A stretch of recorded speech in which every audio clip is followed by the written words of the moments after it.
Today's learning target is I can write and solve equations using mental math.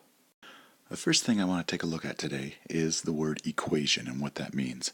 And an equation is a sentence that contains two expressions separated by an equal sign. So let's take a look, some examples. Whoops. Some examples here would be 7 plus 4 equals 11. That's an equation. All right. Another example would be just like what we did yesterday. A plus 2 equals 9. Okay, or 3 equals x minus 7. Okay, those are all equations. They have an equal sign. Okay, whoops, an equal sign right there, and two expressions. Okay, so right there. So the other thing to keep in mind is when we take a look at that equal sign, remember all we're saying is the two sides are the same. Okay, so sometimes you'll see problems that look like this. 4 plus 1 equals x plus 2.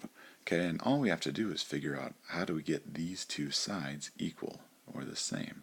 Okay, so 5, in this case we have x plus 2, so how would I get this side to equal 5? Well, x would have to equal 3, so I would put 3 plus 2, and now they're equal.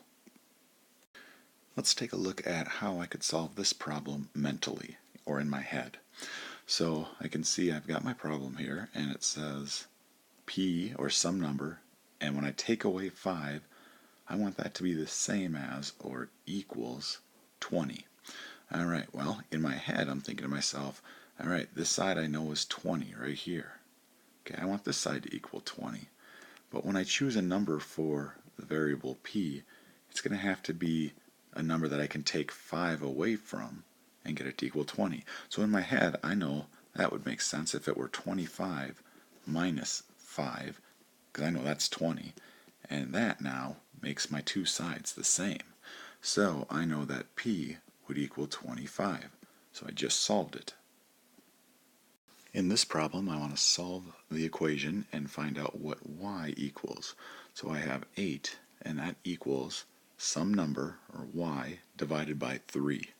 Okay, now when I'm doing this one mentally, remember, keep in mind that you have multiplying and dividing are opposites, just like adding and subtracting are opposites.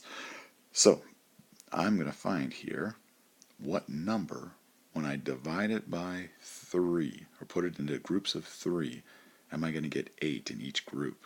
Okay, well in my mind I'm thinking, okay, this is a division problem, but I can use multiplying to help me with this. And if I multiply these two, that's going to tell me what y equals. So in my head I'm thinking, okay, 8 times 3 is 24. Now I just want to see if this makes sense for y. So I have 8, and that equals 24 divided by 3. And now I think to myself, let's see, if I put 24 into groups of 3, so if I had groups of 3 and I split it up into, split 24 up into groups of 3, I'd have 8 in each group. 8, 16, 24 when I add those. So yes, y is going to equal 24. In this problem here, 7h, so 7 times some number, equals 56. Okay, well, I might think to myself, let's see, 7 times 10 is 70, so that's going to be too much. I know that 7 times 8 is 56. So in this case, I know h equals 8, because 7 times 8 would be the same as or equals 56. And again, here's where knowing those multiplication facts really makes things easier. Now if I have a decimal problem, like I have here, okay, I'm adding 2.5, or 2 5/10, plus some number, I'll call it r, equals 6. Now I could solve this a couple of ways. The first way I'll look at doing it is, what could I add to 2.5 in order to get to 6? Well, I know if I added 3, so I'll put a plus 3 here, that would give me 5.5. And that's going to be close to 6. Now I know I would have to add another 0.5 to this in order to get 6. So I'm adding 3.5 to 2.5, and that would give me 6. Now the other way I could do it is I could look at the opposite of addition, which is subtraction. I could take away 2.5 from 6. And if I did that, I would just remember how to subtract decimals there, and that would give me 3.5. Okay, and the way I got 3.5, I'd have to borrow from here and bring that 1 over here, and that gives me 5 in the tenths place, and 5 minus 2 gives me 3.